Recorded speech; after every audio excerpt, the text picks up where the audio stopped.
Hey everybody, this is Don with the vlog of many things, and as usual, with me is my compatriots. Hello, this is Tom. Tango.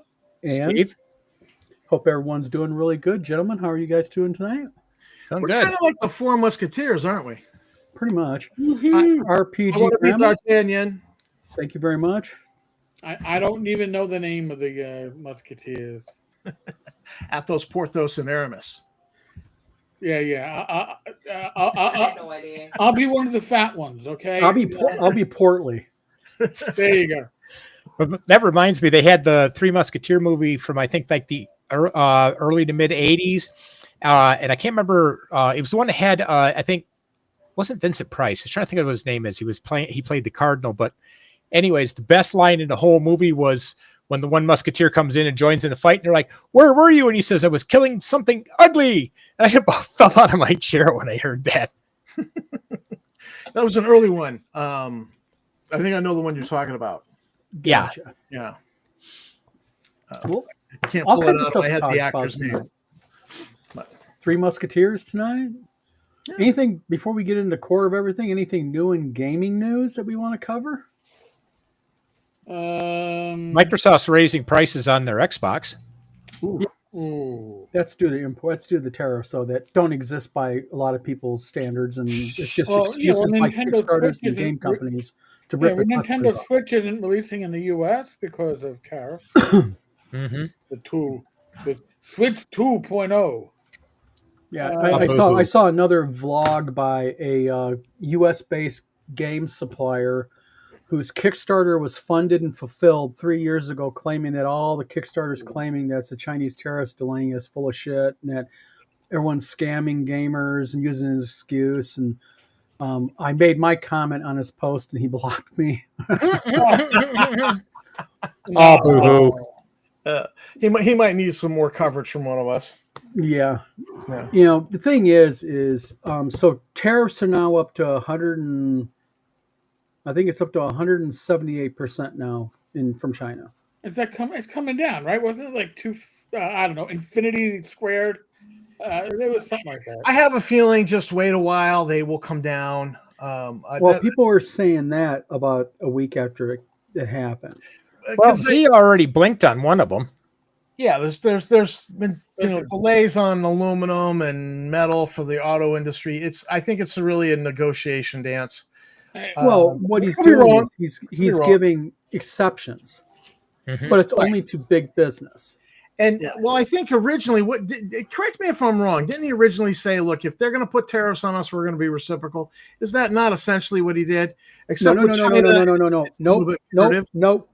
Tom. Okay. He started it. He started with a tariff. China went, "Hey, wait a minute here. You go ahead and you tariff us. We're going to tariff you." He said, "You can't do that." So they tariffed. He got mad, tariffed on top of that, and they went tit for tat. It was Trump who started the first tariff.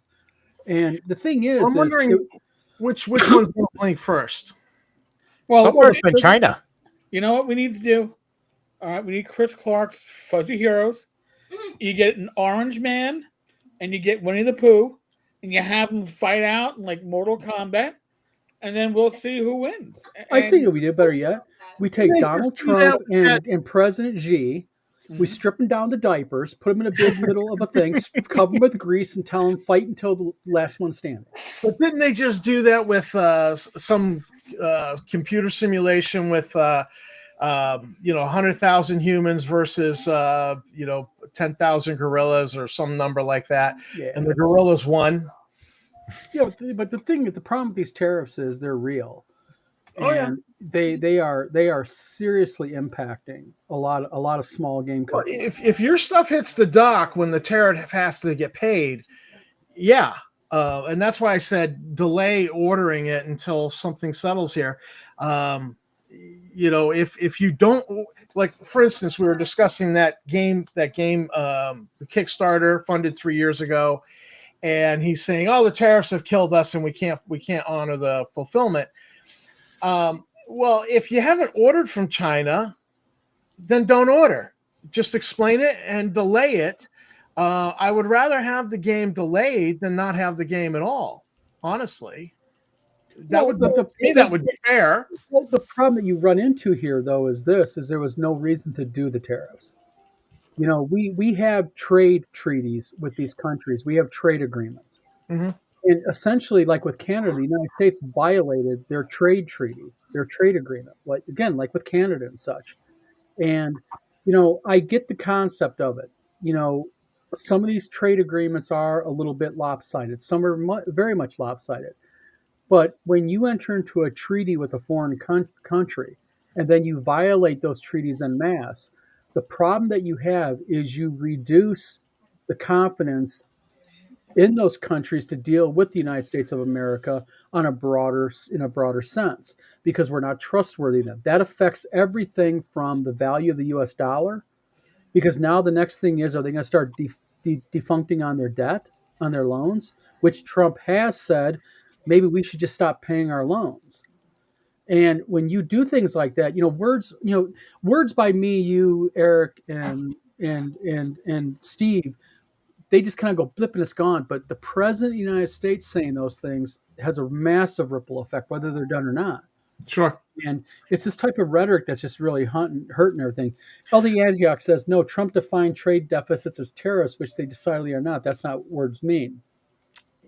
And the Zataran says, I thought China started by stealing IP addresses for 2 decades. Well, You know what? Maybe they have, but look what the United States has done. I mean, the United States have had their pants pulled down for spying how many times?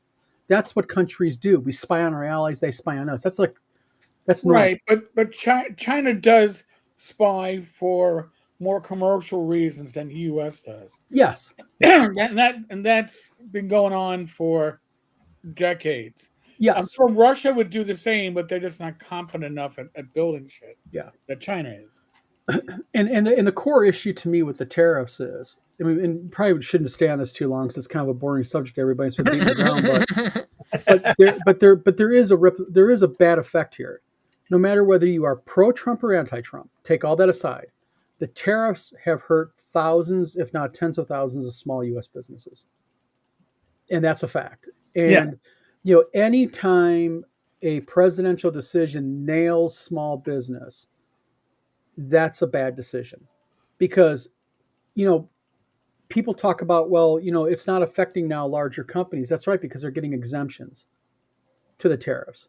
And I know why. Well, also the big corporations, they're able to, finagle and swallow and move things around.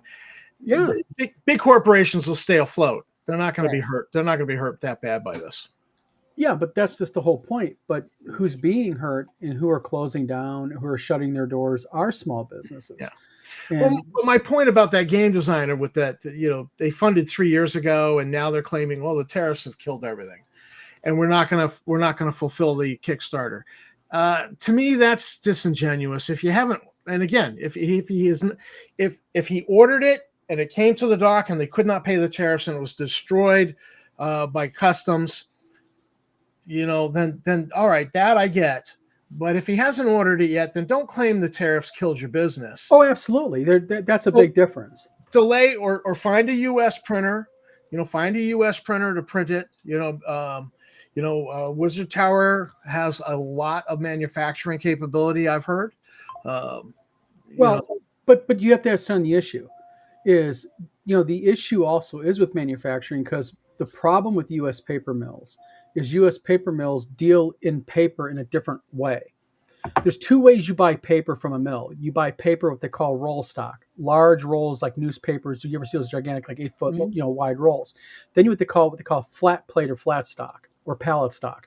That is the 3-foot by 4-foot like we get, or the 24 by 36. U.S. mills don't like shipping and selling that type of paper. The ones that you can find that do, like we found, they have adapted their pricing.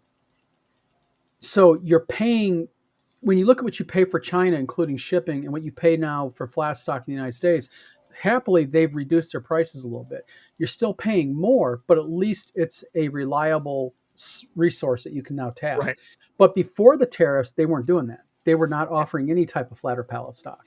Yeah, and unfortunately here in Maine, they've done nothing but shut down paper mill after paper mill after paper mill, which has the positive side effect of you can drive through Rumford, Maine, and it doesn't stink. from the paper mill. Mhm. But we've lost a lot of industry. There's a lot of mill towns that are just depressed, unfortunately, and a lot of industry's gone out of Maine. For the past 20, 30 years. So, So but that's anyway, politics and industry. Let's talk about WizardCon. Yes. well, WizardCon 1 is done. And in the can. What a weekend. Now, I heard that nobody was showing up, and I also heard that none of the special guests were showing up. No, none Yeah. at all. I certainly wasn't. There. Eric wasn't there. Rach wasn't there. Steve didn't show up. Heck, even Edward Kopp didn't even show up, according to the email I got. How you doing, Edward? Nice to see you again. I saw the Dapper DM and Joe Block and let's see. Wait. There were others. Chris Clark, Mark Hunt was there. Mark Mhm. Hunt, I was there. Merle Rasmussen. You were there. Darlene. Darlene. Darlene was Gygaxes, running games, wasn't Some she? Gygaxes were there. I Yep. don't quite Rob remember. Conley and his wife, Al Yeah. Rose. I thought we had a pretty good convention considering, first con and everything. Real quick, I want to say something. Gene Spreckle says he works at the Alstrom paper mill in Rhinelander, Wisconsin. They make mostly specialty paper, not stuck to necessary for games and books. Exactly. Why? Because most game companies in the United States buy foreign because it's so much cheaper. Yep. But at any rate, Gene, thank you very much for posting that. Edward Kopp says, I've been seeing ads for large loss of managed forest in the UP. Yeah. Fugi says, I heard it was, oh, yeah. You know what? We sent out a mass email today. And we sent, or actually two. We sent an email to every single vendor. And then we sent a mass email to everybody who bought a ticket. And we basically just asked them a basic survey. What did you like about it? How do you think we could improve it? As of right now, we have gotten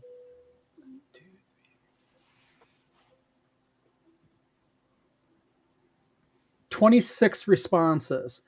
And, people are offering good feedback both ways.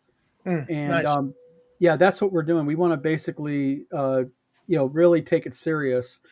But I think overall it went pretty smooth. Merle's a really cool guy. I've watched interviews of him, and I'm like, wow, I would like to spend some time with this guy. Yep. And by the way, AZ Mulder, Scott Mulder, I don't know if he's going to come in tonight. That guy is a superhero in this whole thing. He was right there by my side. I kept telling him, go game. He's like, no, I'm doing fine. He just did some gaming. We did the Timcast experience, and he did some gaming with Gangbusters, Mark Hunt. Yep. But other than that, he I'm so said he jealous. was cool. And he helped us so much this Some weekend. heroes wear capes. Scott wore spandex, but I mean, Yep. he's still a hero now. I got to play Auctioneer when the Yes. Auctioneer played his COVID card. Oh, no, So, it gets better than this. Eric, come on. He played the COVID card an hour and a half before the auction. Yes. It's like, oh, Messaged shit. me and said, I have COVID. I can't show up. Yeah. Right, sure. Good luck. So I ran the auction, and Tom, I am sorry to tell you, but those in the audience only bought you this 4-Star Frontiers. The 2001 they decided to keep, but they said, I don't know who the fuck Tom is, but if you're talking about him, he must be a good guy. Give this to Tom. Hey, who was the guy that had the table near the door that was near with like the breakfast buffet? And he did, I think it was like a gangster RPG or something. He had that kind of that fedora hat. It was on that one long table by the door over where the breakfast bar was. Was that Mark Hunt? No, I don't know. I didn't get his No. name, but he had a long table with like six, 8 people there. And it looked like they were doing kind of like a mobs and mafia type thing. That's Mark Hunt. No, Yeah. that That was wasn't Gangbusters. That was Gangbusters. Yeah, I passed by his table a couple times, was listening to him as he was DMing, and he sounded cool. Yeah. Yeah, Mark. Yeah, Gene, I'm We going to should read do a all the live emails. stream with him. We're Do a putting little all- one-shot Gangbusters. Yeah. Yes, live stream sometime. Real quick, in response to Gene, what we're doing is we're going to take all the input we get, and as the emails come in, we're printing them, and then we're going to go through everything to get ideas and brainstorm and such. So, thank you for your input. We've been corrected to saying that was Merle. If it had Legos on the table, it was Merle. Yeah, if it was Merle Rasmussen if it had Legos on a table. Elke Antac says, hope you're preparing a mass email soliciting ticket money for next year while the iron is hot, perhaps with an honorary memorial badge or something with some perks of being the first. We're looking into that, yeah. Everybody's saying Merle top secret. Yeah. Oh, I got a kick out of this. When I came in, I was because I had some books arrive late, so I arrived late on Friday. But I thought it was funny when I took one of my walks around the area. I walked in a room and Tenkar was over there with Tim Kask. And you guys were dealing with that four-sided die, and it was something about regardless of which way you roll it, something's going to blow up. Pretty much.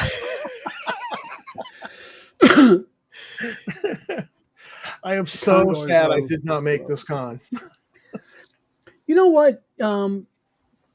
It was exactly what it was. It was a first convention. We had some speed bumps. The venue changed the table layout. So all the table numbers are messed up. So that was a little bit of a thing when people are showing up to say, I'm looking for my table. But pretty much our biggest problem we ran into, and Eric made a few good sessions how to stop this, is we had GMs signing up for games. And we think we know that it might have been a fake GM now. Somebody anonymous who uses a lot of vaults. Yes. Yeah. And basically we had 1 to 2 GMs who basically did a lot of games and they just did not show up. And I emailed those GMs and never got a response from them. So did they buy a ticket? I did not check to see if they bought a ticket, but they submitted games and I approved them. So the new website that I'm making right now is going to require you, in order for you to submit games, you're going to have to purchase a ticket. No, well, Smart idea. There you go. Yeah. So just random alt accounts. Joe, how you doing, my friend? Thank you for coming, by the way. Won't do that in the future. Yep. Joe Block, the Greyhawk Grognard, he ran AD&D. He ran his, when he comes into me, he goes, hey, Don, he goes, I got a problem with my table. I need to move tables around. So we're in the middle of this. It was getting pretty packed. And he and Joe Block, here we are lifting tables up over Darlene's head, trying to get tables moved around. Yep. Don't drop it. Yeah, Joe says, man, that hotel. Yep. Yep. Thank you, Gene. We much appreciate it. By the way, my wife, Tina, was a whole trooper to this. She took time off from work, from school, with her little ones to go ahead and to be there with me, her big one, and make sure I did right. So, she was super. You have a gem of a wife, by the way. What's up? You have a gem of a wife. Yes, I do. She really stepped up and just, Darlene showed up. And we'll get to the hotel in 1 second, Joe. Darlene shows up. Darlene says, I got a problem. I lost my glasses. And we're like, where were you? So Tina gets a hold of the airport, finds out Lost and Found has them. So I end up going over to Kalamazoo Airport through security, had to go get the glasses. So Darlene got her glasses back. That's a good thing. So that was really good. Greyhawk Gardner says, that hotel. Or cop says, yeah, that hotel. All right, the hotel. The staff was good. The staff was excellent, I think. But what nobody knows here is when we first dealt with the hotel, I was dealing with an event coordinator named Martin. So what ended up happening was 2 days before vendor setup, they call me up and say, well, there's a new event coordinator. We're not following the agreement. We want more money. We're not giving you comp rooms. We're not comping breakfast. We're not doing none of that. 2 days before the convention. Ooh. So I went in on Tuesday, met with them. They agreed to follow everything Martin had said. And then Tuesday at 4:00, the general manager, Dave, calls me up and says, by the way, I don't care what my people said. I'm not following the agreement. So I went in there Wednesday, day before setup. And Dave, I just told him flat off, I said, I'll cancel the convention. I'm not giving you thousands and thousands of dollars more. He's like, cancel it. I said, oh no, you don't understand. I'll still be here. Special guests will still be showing up. I'll have Channel 17 News here. And we're all going to be here, and you can deal with everybody. Because I videotaped my phone call with the lady who's working for events. She said, oh no, we promised all that to you. You get it. Yeah. So I had her on recording earlier that day, so he backed off. But the hotel staff was decent, except in that aspect behind the scenes. Right. But the actual hotel, I got no Wi-Fi. Wi-Fi was not working hardly at all at night. People were complaining that they were running out of towels. They went downstairs and were told, we haven't done laundry yet. The restaurant that was supposed to be full restaurant with some specialty items said, no, we're only going to put 4 items on the menu. Yeah, that sounds like they were like, you played hardball with them. You pushed them back, and they were like, Yep. fine, we're going to screw you over here. Yep. So chances of you using that hotel again? Never. Oh no, we're moving it to Battle Creek. I've already talked to the new venue. They're very happy to have us, very enthused, and it's like a third of the price. Yay. Yep. And then the nice thing about the new venue is the game room is about the same as it is in this one now. Okay. And then right outside the game room, they have this massive like atrium hallway, like 12-foot wide, 15-foot wide, and we can put all the vendors out there. So you have to walk through the vendors to get into the gaming space, and then walk out of the gaming space, use bathroom or leave. You have to go through the vendors, which gives the vendors more exposure, which is a good thing. Yeah, we're not tucked over in a corner like we were before on this one. Exactly. Well, see, this is another thing. We were told that we were able to put vendors in the breakfast area. Mm-hmm. And that was part of the change they hit me with on Tuesday, was that due to fire code, we couldn't have people because they put a wall there. And the wall had fire break doors. So a lot of stuff was changed. I mean, literally Tuesday at 11 o'clock in the morning, I'm dealing with this, and vendors are showing up on Thursday. Wow. Yeah. See, I used to be the night auditor at a 3 Diamond Hotel in Boston. And, if you promise somebody something, you kind of have to deliver it. It's just part of the hospitality. Where I had him is my habits. Like, I talk to you, I send an email. Hey, per our conversation today, I get 1, 2, 3, 4, 5. He responds, Which is a way of putting it in writing. Yeah. Yeah. Great. Gene Sparkle says the Grognard didn't kill us, but the animated furniture damn near killed me. Yeah. Same thing with Tim Cass experience. Edward Kopp says, looking forward to next year. Yep, your hometown. Yes, she is. She's a corn-fed blonde, as they call them. Grew up on a cattle farm. Yep, her family raised cattle. So basically, yes, it is much bigger. Thank you, Edward. And Edward, you're much shorter than you look on the email.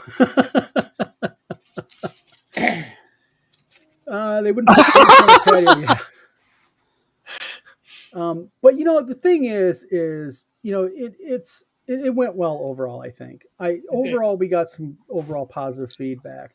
One of the negatives was Tim Cass has Kim Cass experience, and he did not TPK the gaming group. Oh, They all lived, which was like a first. So Tim didn't get a TPK. Sorry, Tim. Zatran says, now you secured a new venue, you should have a long conversation with the manager or owner of the venue you're leaving on to why you're switching. Yeah, that's happening. That is definitely happening. Let's see here. It is what it is. This is, I think what I experienced was just the bumps of running a convention. Right. You have to roll with it. You just calmly tell them, no, you're not. You're going to follow what you're going to do. Even Anthony, the new event coordinator, on the phone told his boss, we better not do this. This is going to be a real PR disaster for our hotel chain. PR, breach of contract. I mean, jeez. Yep. Yeah. In other words, don't be a douchebag. Yeah, basically. By the way, he said hotel chain, which means you're going to fuck us up with our parents. And it isn't just going to be local bad news. This is going to have a rippling effect. And your actions that you think are going to secure you a promotion because you are nickel and diming is actually going to cause us major problems. Yep. Yeah, and I like this comment right here, and I would agree with that. Me and Tina actually stopped there. He's right. This is like the most ghetto flipping Arby's. Like, you better be armed when you walk in there. Yes. I mean, it was like, wow. Mr. Oh. Gunn, we are doing very well. Glad you are doing well yourself. I remember going back and forth past that that Arby's, and as I'm driving by, I feel kind of like, I'm doing that we're rolling thing. You're just gangster going by there. Mr. Cop says the Denny's wasn't much better, but the cannabis dispensary next door was awesome. Yes, Tim Kask was blown away. Even Jim Wampler says, the cannabis stores now in Ohio, are pretty cool. But like in Michigan, they're like a real like festival and fair and like shiny. I'm like, oh yeah, they do it. Dude, I'm driving down the highway and it's like marijuana.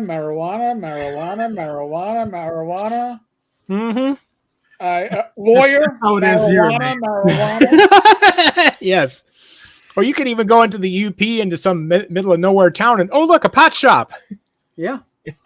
Well, a little thing about Battle Creek trivia. Battle Creek, Michigan has the highest amount of cannabis stores per capita of anywhere in the United States. Oh. Judging by your, roadside billboards, I would actually say that's likely. And I before it was legal in Ohio, I used to go there for Tim. Yes, I know. Don't say it. Judge me. Tim's a good friend. But at any rate, and literally, I'm not joking. You walk in those things, it is literally like a festival. It's like all glittery and music and shiny and lights and blinkies and all that. And it's like, ooh, they really make it an experience walking in here. Mm-hmm. Grognar or Gene Spreckle says, Grognar, remember to use my mimic suggestion when the furniture beats them down, have the couch they get put on. Mimic out, LOL. Update to the dungeon coming in the next printing. Let's get a few comments out of the way. They lucky you didn't sue for breach of contract. No, that was coming. Clarissa had her freaking nails polishing on that one. Ooh. That was a grand ball. Grogmard, most excellent. And then the final comment is Michigan has the most cannabis gamers.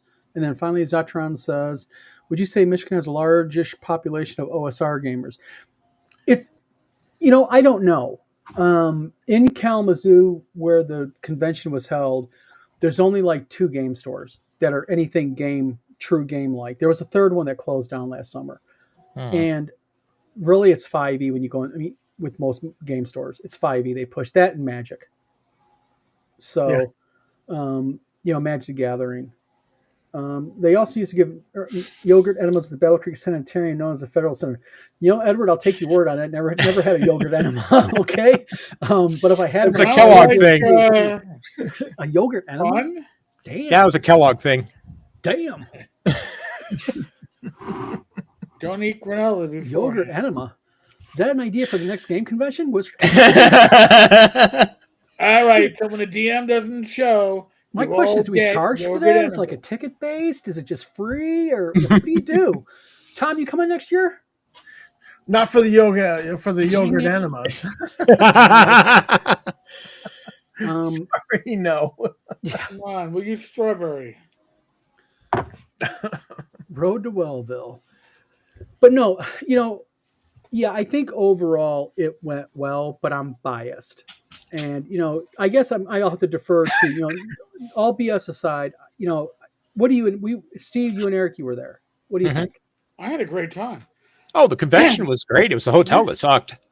And again, the staff that I interacted with at the hotel were all pleasant. Our bartender, She was great.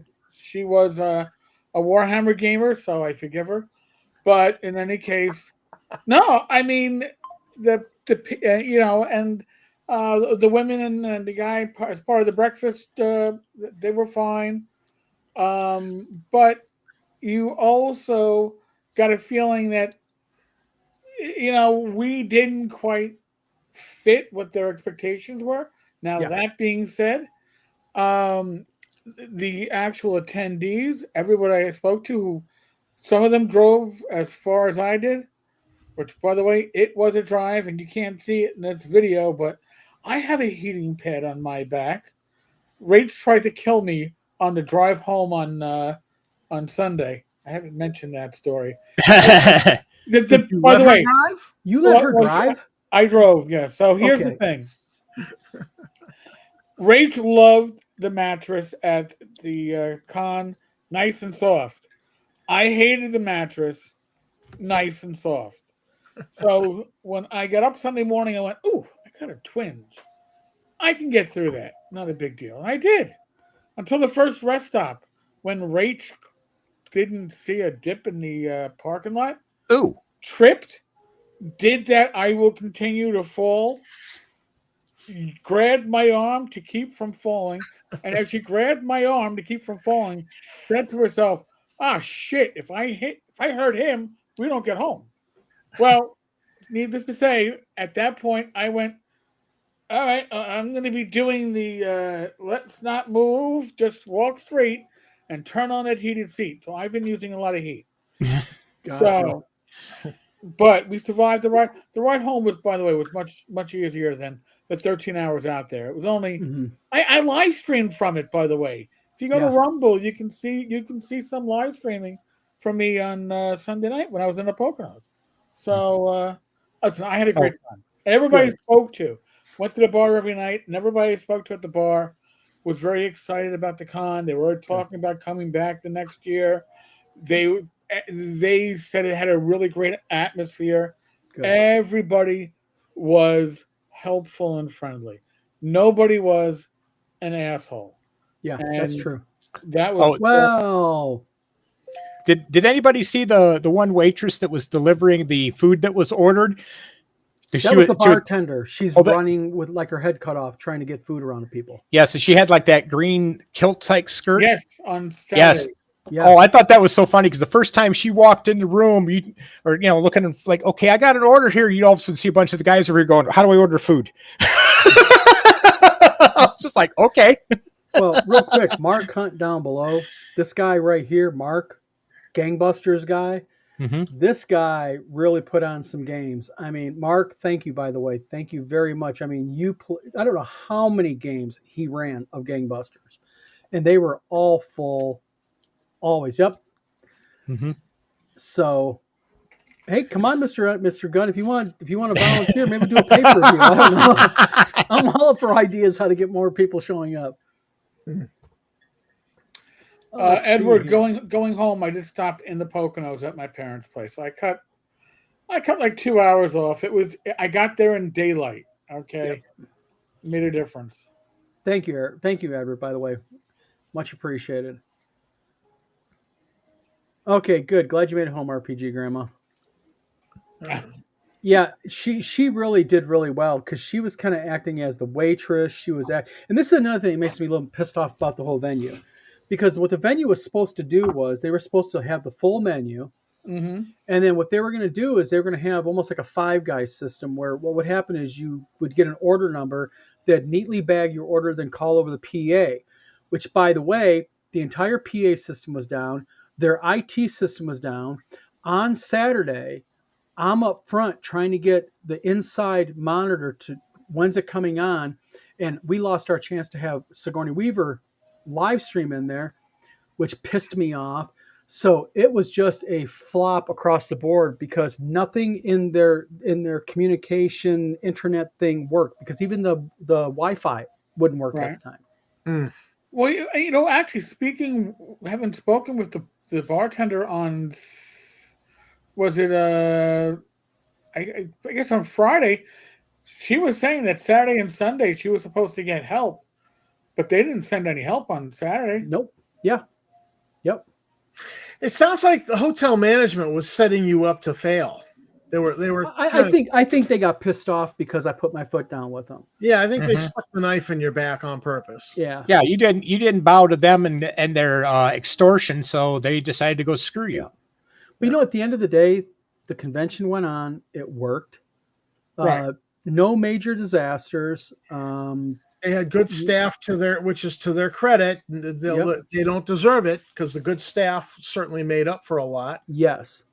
The bartender didn't know why they weren't bringing her help like they're supposed to do. It's not her fault. But at the end of the day, it went well, I think, and like I said, a majority of the input that we're doing. But to everybody who got an email from us, don't hold back. And I'm not joking. Don't hold back on the part that it says, how can we improve WizardCon 2? Because we really want to listen to you. We really want your input because we know that you guys are all a bunch of experienced convention goers. And we want to be able to make it better. We're going to cap it at 500 next year. I think we could hit 500 this year. We're going to start advertising a little bit differently, a little bit earlier, that type of thing. So, yep, 4 games, 8 players average count, full table. Yeah, Mark was excellent. Edward, I will talk to you happily. That's going to depend on the venue because the existing venue has a full restaurant. And they are anxious to have that restaurant with the full bill menu, she said. Yeah. Nice. Because Good. the nice thing about where the new venue is at, the new venue is right on Harper Village Drive in Battle Creek. Literally within a 5-minute walk is 9 different eateries. Within 5-minute walk. Nice. Including a Starbucks, which my daughter works at. She's a little mean ass redhead manager. Steve knows Alyssa. Yeah, opinionated. She's strong-willed. She's a redhead. What do you expect? Mm-hmm. Yeah. Don't get mad at her because she put you in your place when she was 7 years old. Oh, knockdown. Dude, I have power drills that are older than she is. That's right, but they're not as powerful as she is because she's got herself in a personality. Yes, someone was definitely being a cheap ass RPG grandma. You're right. Needs space and dice. The hotel's nice in the rear view. It's in the rear view mirror. It is. You know what? Overall, it worked. It was decent. Move on. Learn your lessons. Adapt and move forward. Because this comment here, the management sucks, employees save the day. Honestly, I've worked in the hotel setting, 2 different hotels, and people love doing a good job. Okay, now if the Libyan guy from Libya, who's a bellhop, he might just be doing a good job because he just loves tips. But by and large, for the most part, most people love doing a good job. And, so you will get that effect of, even if the management's being assholes, the staff they like each other. If they like each other, they're a good team. They're going to want to do a good job. They're going to excel at that. And so I'm not surprised to hear that at all. Yep. That's my experience. Scott is in the house. Everybody ought to give this man a round of frickin' applause. This guy was just like, Scott, seriously, thank you, sir. You were a rock star in this. Well, I've known Scott a long time. He is a great guy. He is a hell of a great guy. Yeah. And RPG Grandma says, hey, at least a virus didn't get it shut down. Guess that happened to a Steam. Yes. Someone told me about that at another convention. Got shut down because of, or not coronavirus, rhinovirus or something, flu or something. I haven't had Concrud. Has anybody had Concrud?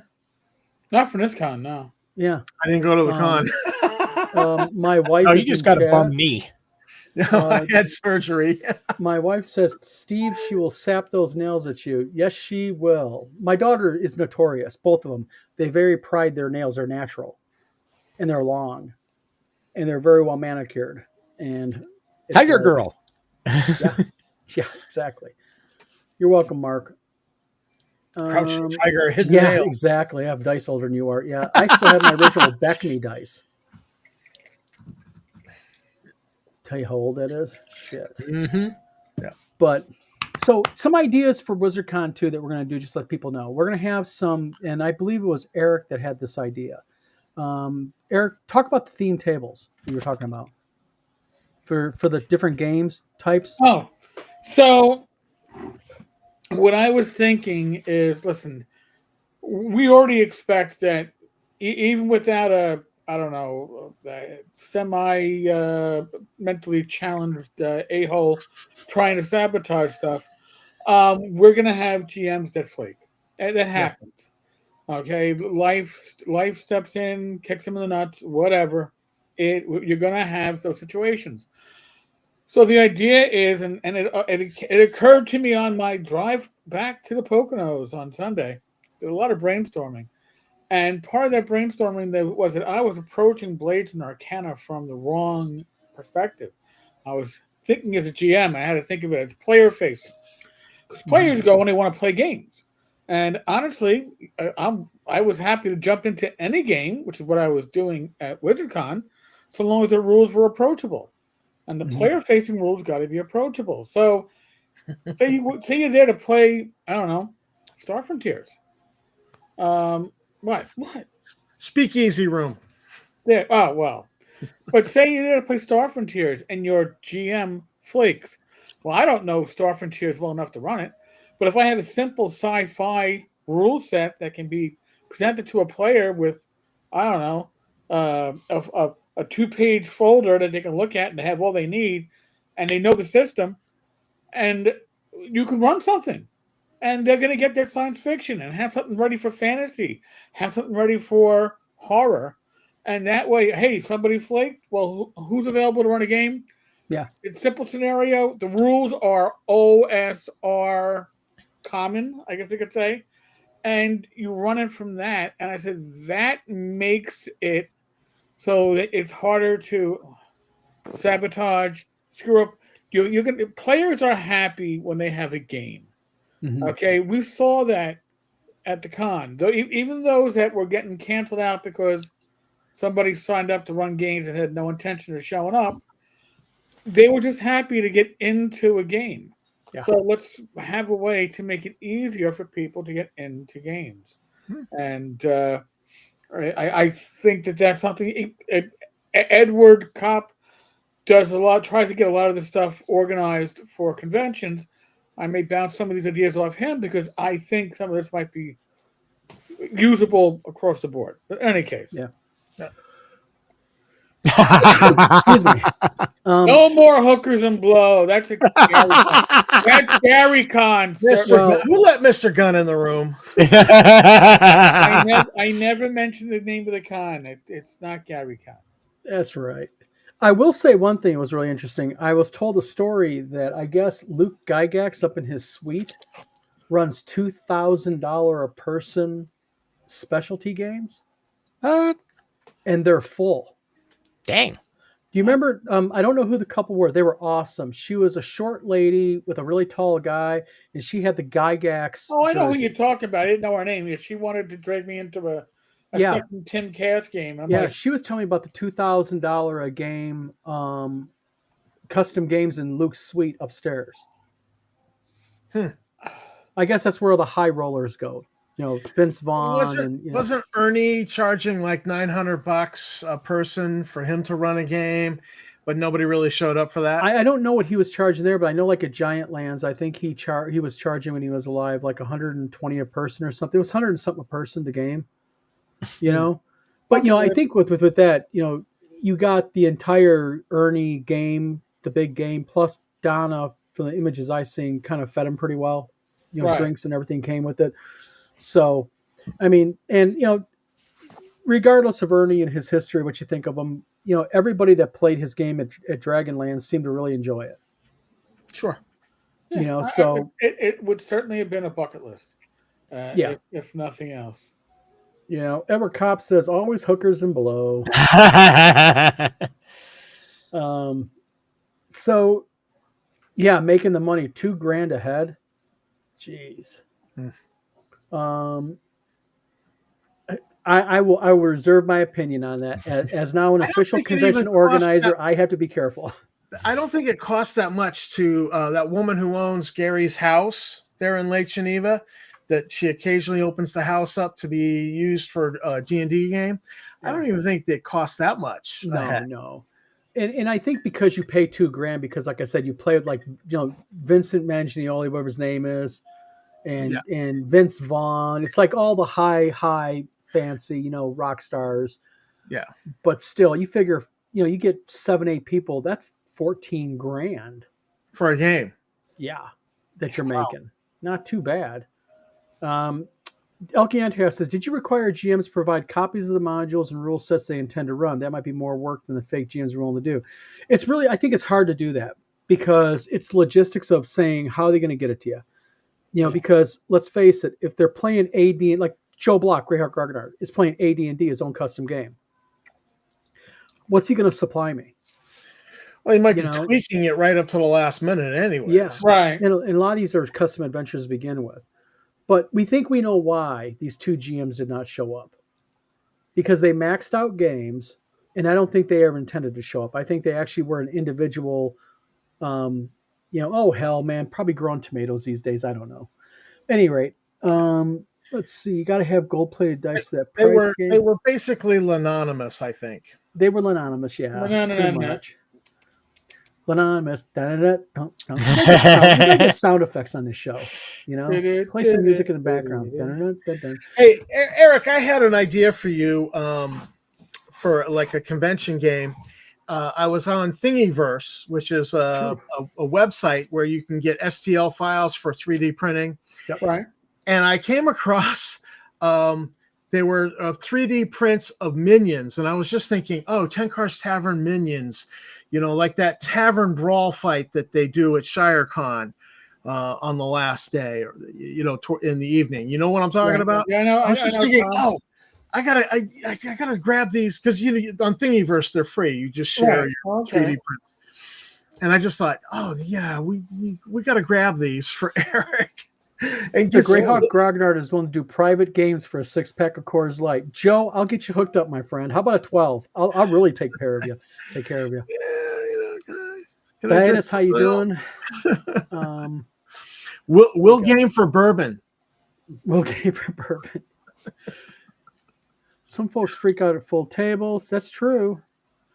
But the thing is, you got to be careful of Thingiverse. I will caution everybody because Thingiverse, pretty much, as long as it's an STL file, you're allowed to upload it. Make sure it works. Because a lot of them look good, but when you go to print them. Okay.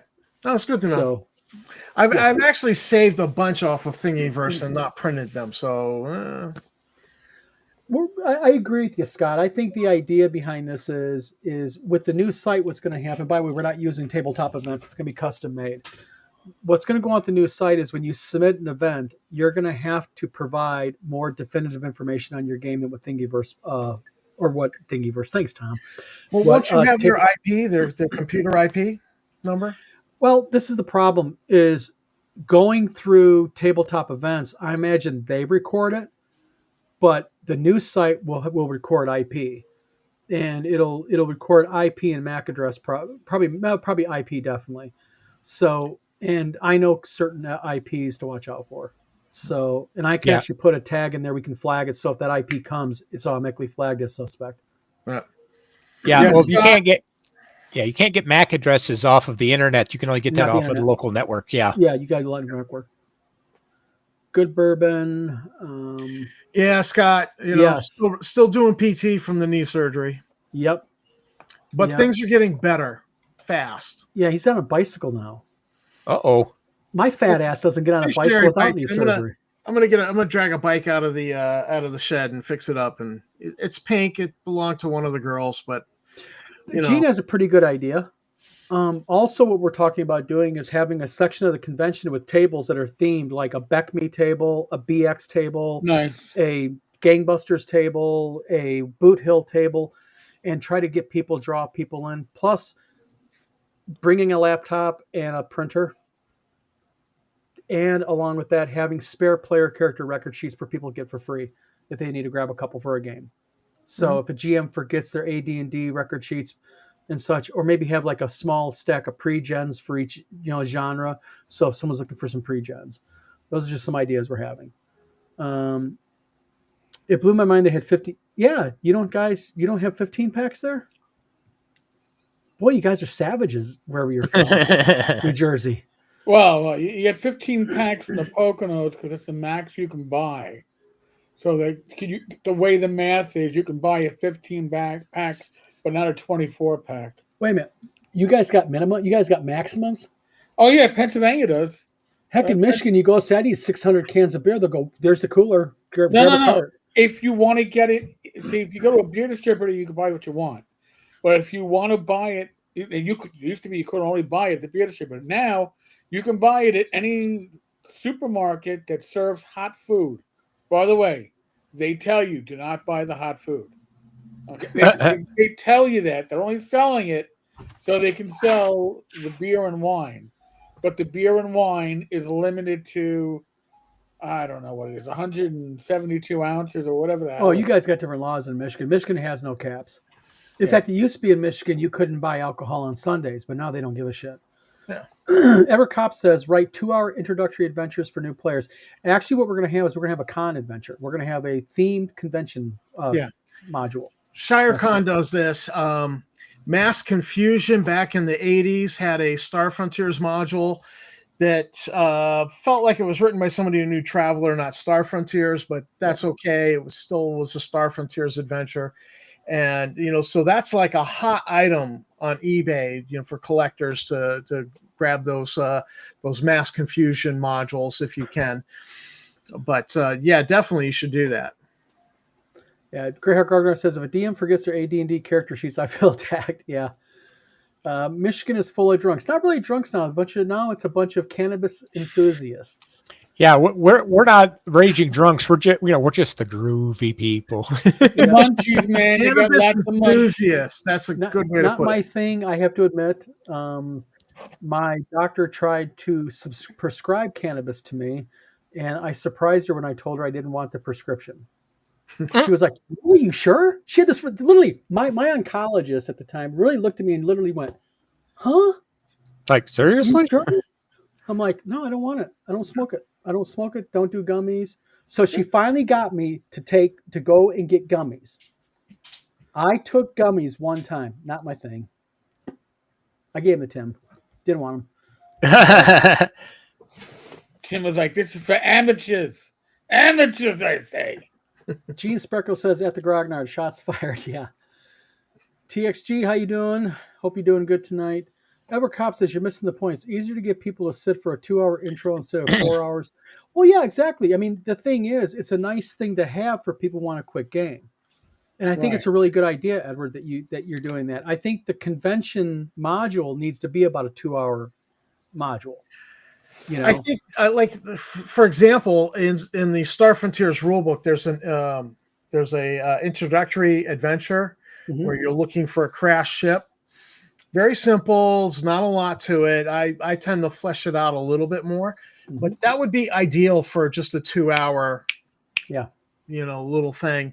But the chances are a lot of rule systems have those little introductory adventures. They don't take long. They go 2 hours, really. Yeah. Gene Sparkle says the herbalism proficiency was definitely in full swing, going anywhere near. Yeah. Yeah. At the end of the day, the idea behind WizardCon 1 was I knew it wasn't going to run perfect. But based on what I was expecting versus what happened, I'm really pleased. Because it could have been, and I'm not trying to curse it, but it could have been a lot worse.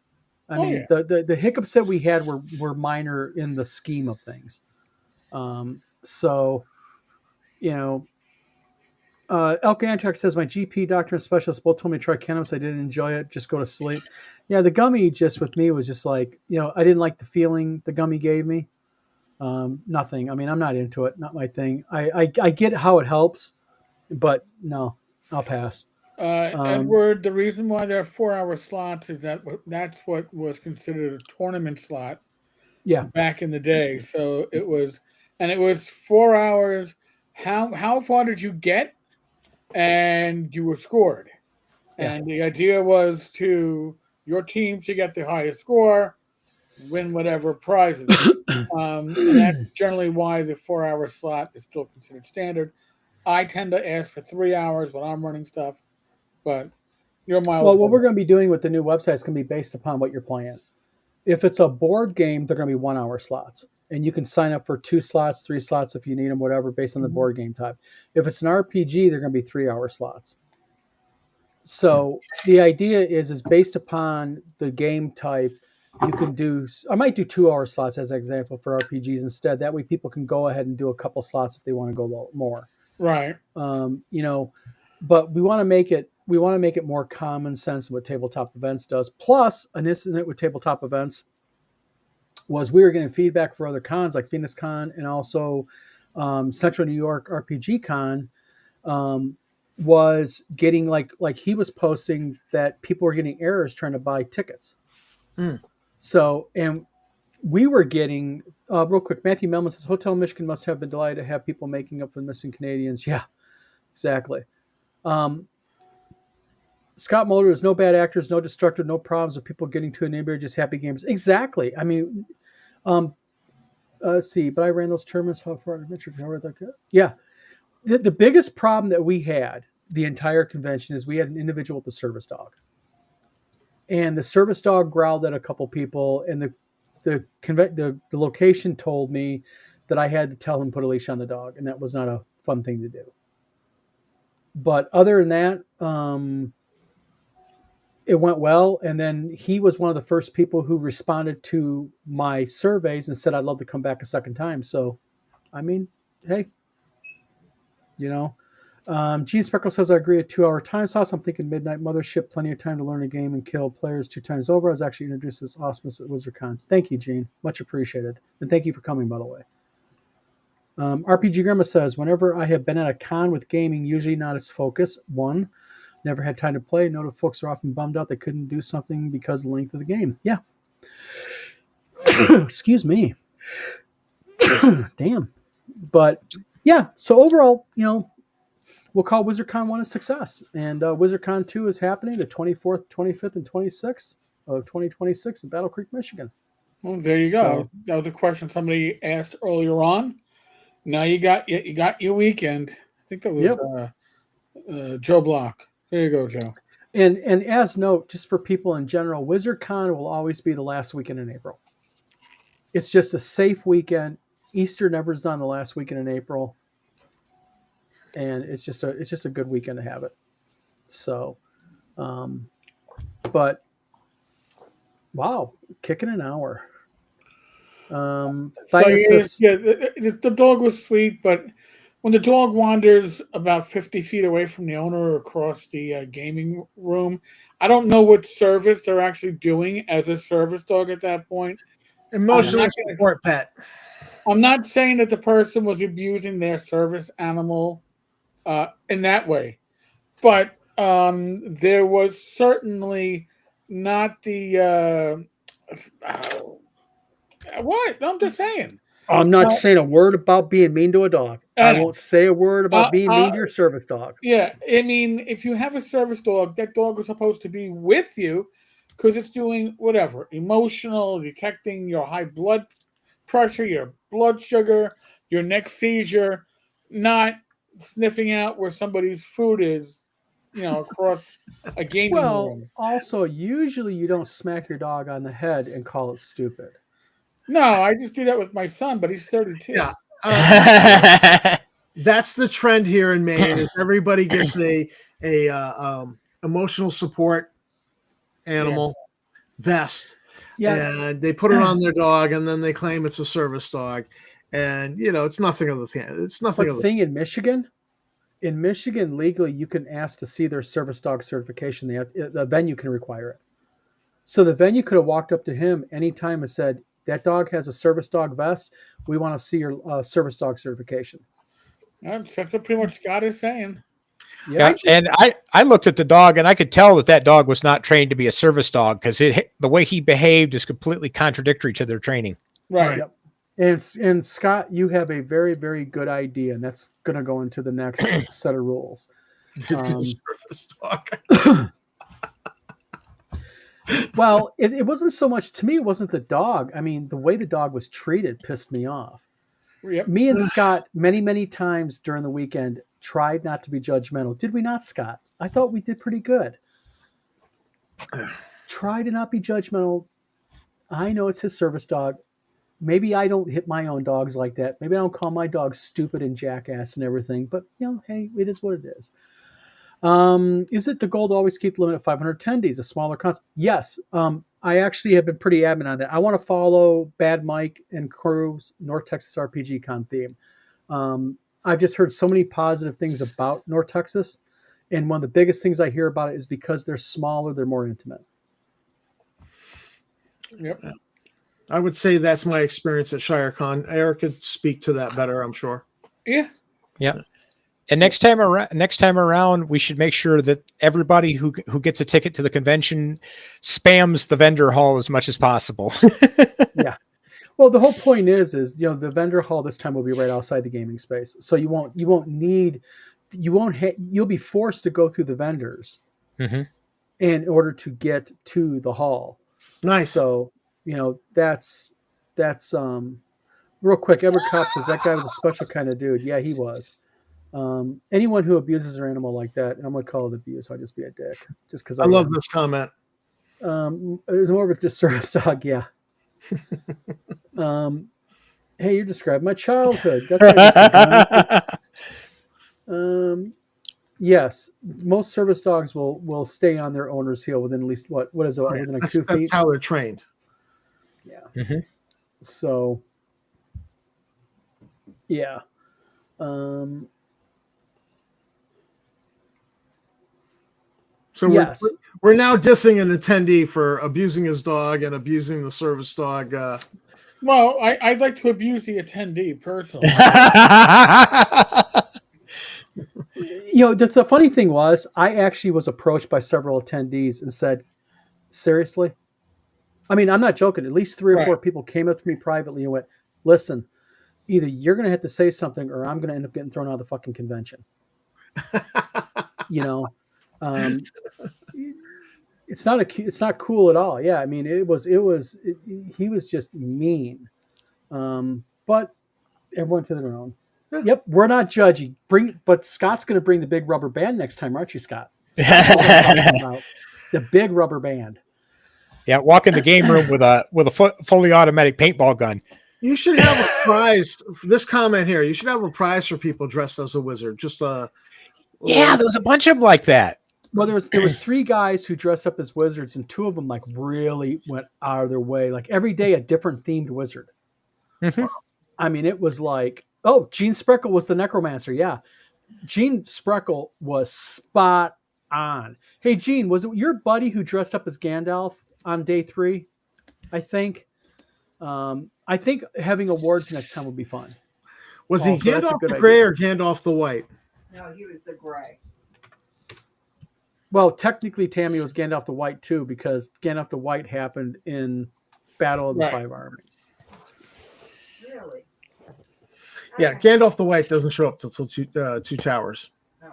Let's Right. go through, but it was about 5 times, some wonky hours, and okay. Gene Spreckle makes a good point here. And there was a hot sauce company called Goblin Boss Trading. They did hot sauce, and they actually addressed this to me. They actually talked about they have a rule. There was 3 guys that ran the table. They were never not at their table, and that was a big thing. You'd go into the vendor table. There'd be 3 or 4 vendors away from their table, and like they told me, they said, we always are at our table. We're always engaging people because you're not at your table. Someone walks by, doesn't see you there. They're going to keep walking. That's money left That's money left. Yes, that's what they said. So, Yeah.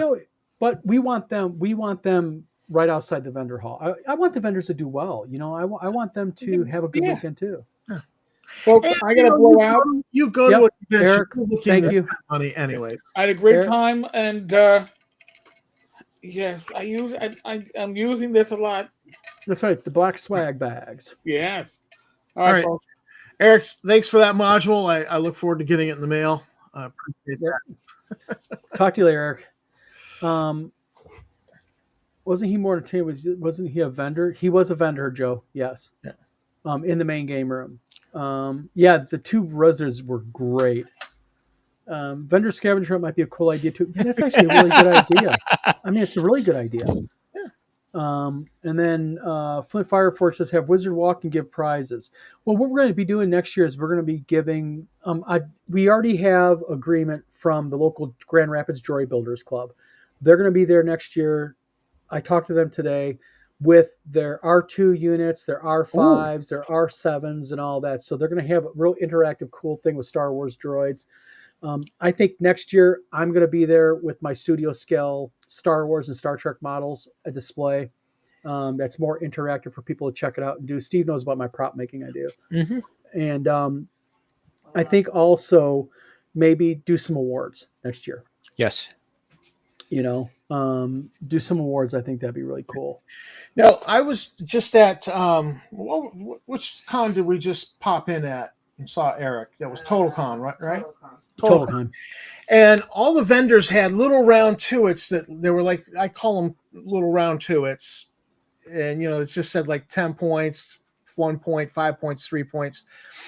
And they could just hand these out to customers who came and engaged with them. But there were some like young kids who just like went to each vendor, hey, you got any of those, and then you took those to the prize room and exchanged them for stuff. And I have, we actually spent all the round to it, the little prize points that we got from vendors that we talked to on the toddler, but we had some left over, and I picked up some zombie side miniatures here. Oh, okay. Yeah. And it's the character normal, and then the character as a zombie, and I one of them looked like Woody Harrelson from I'm like, yeah, that's Woody Harrelson with the serial numbers filed off. They walked close to the line, and then but they didn't. We could do something like that. Also, RPG Grimace as a wizard costume contest. That'd be really cool because that's like an interactive thing. People get involved in it. Cosplay. I mean, when conventions go too far towards, like I got invited to do a seminar at a convention in Connecticut on Starfront, on the history of Star Frontiers. And the whole convention was cosplay. Well, we got there, and it was like this whole convention's been taken over. The gaming was defunct. The attendees at the seminar were the wives and the daughter of the two guys giving it, me and my friend.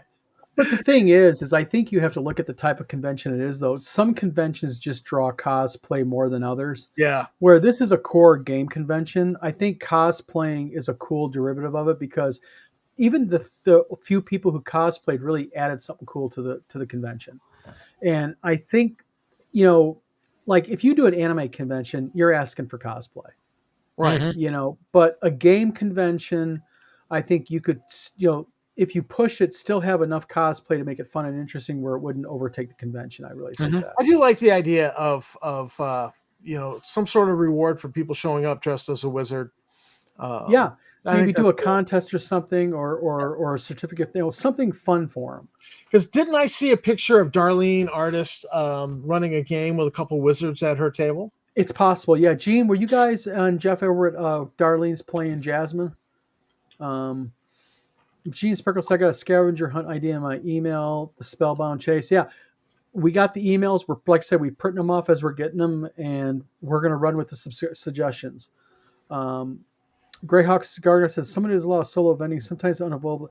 Yes, and we're also looking at, and maybe, because Tina floated all the way around. Maybe Tina could take care of a table while you need to go take a break to play a game or use the bathroom, or maybe we have volunteers to do that. We're going to really get more volunteers. We've had so many people say, I want to help next year. So getting people to do like 4-hour or 6-hour shifts or something, or maybe, off and on would be a great help. Mm-hmm. In that way, like if the Greyhawk Grognard need to run a game, he could still have his table there, but it wouldn't be unattended. So, and that's another concern people had is, listen, I got to leave my table. Scum and villainy room. Yeah. Well, I'll tell you what, we're not having the 501st there because they charge $3,000 to come. Ew. But the local Droid Builders group, yeah. And because I'm doing a full scale R2D2 this year, I'm 3D printing one. So, yeah. I honestly, for your auction, I would be sorely tempted to bid on. Here's the pieces from 3D print for X pulse rifle from Aliens, or the Stormtrooper, Han Solo's pistol, or something along those lines. You had some of that, and it was being auctioned for charity. I would be there like, shut up and take my money. I'm without a doubt, I would. Well, one thing too, I mean, I know you got the Star Wars stuff and maybe some Star Trek stuff, but definitely probably include some extra sci-fi stuff because I'm heavily sci-fi on my stuff. Well, I'm right in the middle of working on this right here. Ooh, Oh, there we go. Yeah, so Nice. I want one. that's, I mean, nice thing about this, the bolt rack's back, you know. falls apart. No, this is just the overcarrier block. Ah, This is the block, Steve, that holds the entire case on top. It Ah. stays loose until you secure the case on top. But this ah. is the beginnings of a pulse rifle. Oh, nice. So you can't Now really you're see gonna have a it that little way. LED window in there where we're Yeah. just gonna show the. Yep. Cool. Digital LED window right there. Nice. And the bolt slides back. Too cool. Too Yep. cool. I need it on the wall behind me here. I got about, And a about half, bat lift. I need a I got bat about lift. half a and, dozen of those kits. I'm actually probably going to bring one next year and probably have it on the table, probably either auction off or sell it. One of the two. well, I mean, um, if people are gonna want to take pictures with it. Yeah, I'm fine with that. That would be You know? cool. It'd be really cool. They're really nice when they're done. You should have a Really cool. helmet. You should have the Yeah. Colonial Marine helmet and the gun. People will take pictures with that. Yep. That's what we want to make more interactive elements within the convention. That's why we're bringing the droid builders there, because although you can't hang on the droids, you can still sit down, kneel with it, take a picture with it. It's fun. It's interesting. It's engaging of people, and that's what we want. Plus, I think the idea that people had with the wizard contest, costume contest, thematic to WizardCon. Mhm. Let's see here. Yeah. So, I think overall, first convention we learned a lot. Definitely the second convention will be an improvement. Again, to everybody who's offering us suggestions and ideas, they're not looked at. We are looking at every single one of them. We want the convention to become better. So, RPG Grammar, something thematic that's themed to the convention. Let's see here. I'm trying to get everybody's comments in here. Because you know what? There are some people who are just not going to dress up in costume, but they'll wear a wizard hat. Yeah. It's something fun that you can do. You can make a hat before you come to the convention. Yeah. Something quick and easy. Let's see here. Be back at But the thing is, it would be better though to have someone to be able to watch your booth for you. That way you don't miss a sale. That way you don't have to worry about if somebody walks by who has money at that point. Because people tend to be impulsive. When they want to spend the money, they want to spend it. Especially at a convention. You got to catch them at that time. I mean, I'm preaching to the choir with Joe, especially. He's really experienced at all that. Cumberland Games.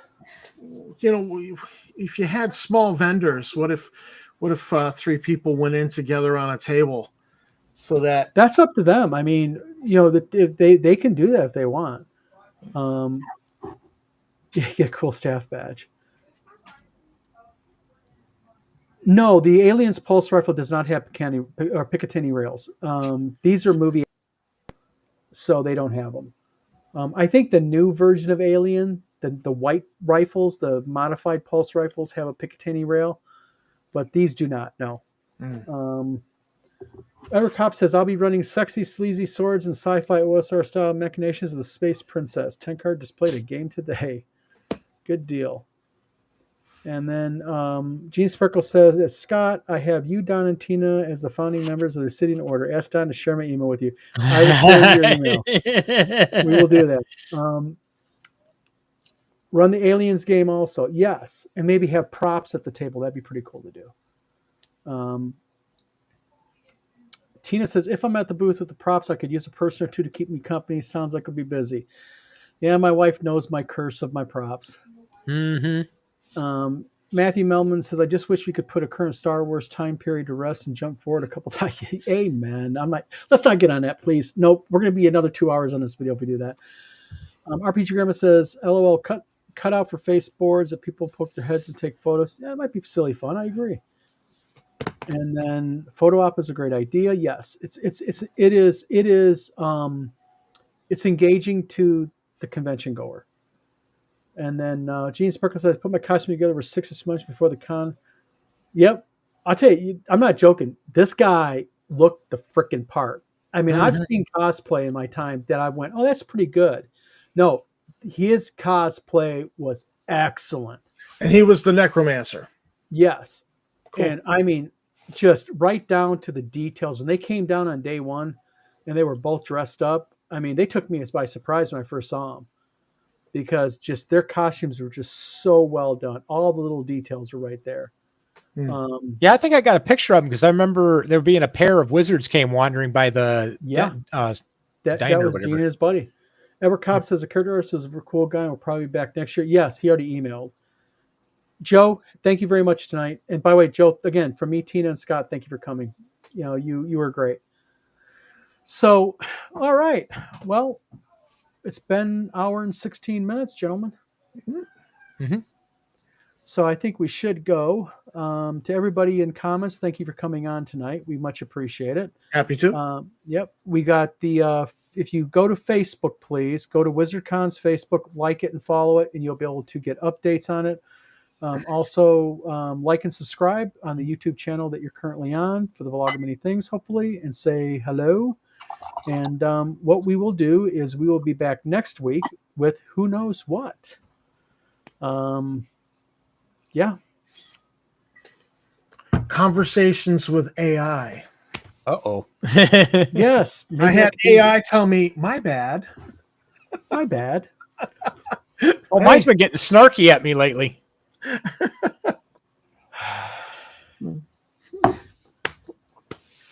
Gene Speckle says, "Good live chat. Appreciate everyone involved again." Thank you again, Gene, for coming. And a thank you for everybody who's coming to WizardCon. You guys really made it great.